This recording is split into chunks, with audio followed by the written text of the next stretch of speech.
तर जय शिवराय मित्रांनो, आपल्या राज्यामध्ये महिना ऑगस्ट आणि सप्टेंबरच्या दरम्यान अतिवृष्टी आणि पूरग्रस्त परिस्थिती झाल्यामुळे आपल्या शेतकऱ्यांचे नुकसान झाले आहे आणि त्या नुकसानच्या भरपाईसाठी सरकारने इथं हातभार लावण्याचा प्रयत्न केला आहे. आता 997 कोटी 4,36,000 इतका निधी 7 जिल्ह्यांना इथं मंजूर झालेला आहे. आता हे 7 जिल्हे कोणते आहेत आणि कोणत्या जिल्ह्याला किती निधी मिळणार आहेत तेच आज आपण इथं बघणार आहोत.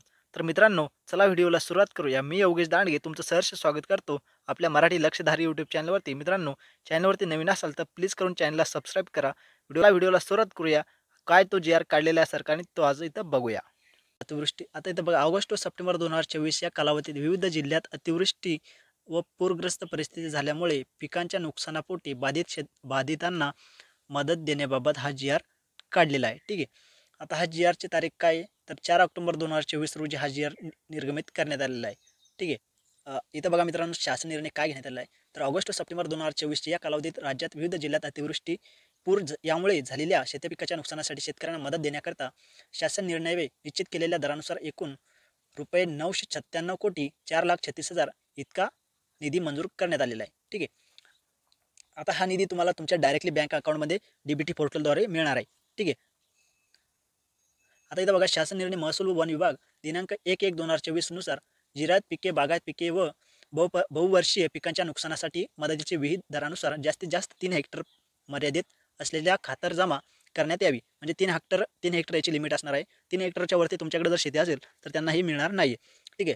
आता कोणत्याही लाभार्थ्यांना मदत देताना अतिरिक्त होणार नाही याची तहसील व जिल्हा अधिकारी कार्यालयांनी कटाक्षाने काळजी घ्यावी हे त्यांना सांगण्यात आलेलं आहे. ठीक आहे. आता तुमचा डायरेक्टली तुम्हाला घेऊन चालतो की तुमचा जिल्हा आहे की नाही त्या याच्यामध्ये. ठीक आहे. जी आरमध्ये तुम्ही चेक करा, मी तुम्हाला सांगतो. ठीक आहे. आता ऑगस्ट व सप्टेंबर 2024 या कालावधीमध्ये शेती पिकाच्या नुकसानाकरता वितरित करण्याचा निधीचा तपशील हा काढण्यात आलेला आहे. ठीक आहे. आता विभाग आयुक्त कोकण यांचा दिनांक 27/9/2024 प्रस्ताव मांडलेला आहे. त्यामध्ये आहे रायगड, रत्नागिरी आणि सिंधुदुर्ग हे 3 जिल्हे घेतलेले आहे. आता रायगडमध्ये 147 शेतकऱ्यांसाठी 4,75,000 इतका निधी दिलेला आहे. रत्नागिरीसाठी 144 शेतकऱ्यांना 3,73,000 इतका निधी देण्यात येणार आहे. सिंधुदुर्गमध्ये 250 शेतकऱ्यांना, ठीक आहे, 250 शेतकऱ्यांना 5,53,000 इतका निधी मंजूर करण्यात आला आहे. तर एकूण जो का निधी आहे तो आहे 14,01,000. ते विभाग आयुक्त नागपूर यांचा दिनांक 3/10/2000चा प्रस्ताव आहे. चंद्रपूर जिल्हा त्यामध्ये घेतलेला आहे. 6,172 शेतकऱ्यांना 9,32,02,000 इतका निधी देणार आहे. ठीक आहे.